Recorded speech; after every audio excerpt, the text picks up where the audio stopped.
ભવનાથ સત્સંગ મંડળ ભાનુશાલીનગરના 25 બહેનોએ માનવજ્યોત સંસ્થા ભુજ સંચાલિત શ્રી રામદેવ સેવાશ્રમની મુલાકાત લઈ સેવાશ્રમના માનસિક દિવ્યાંગોને વિવિધ પ્રકારે સેવાઓ કરી હતી।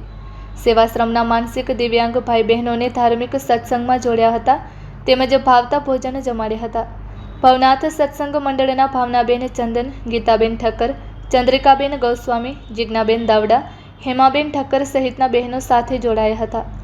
માનવજ્યોત સંસ્થાની મુલાકાત લઈ ધન્યતા અનુભવી હતી તેમજ સંસ્થાની સેવાકીય પ્રવૃત્તિઓને બિરદાવી હતી। માનવજ્યોતના પ્રબોધ મુનવર સુરેશભાઈ મહેશ્વરી, પૃથ્વીરાજસિંહ જાડેજાએ મંડળનો આભાર માન્યો હતો।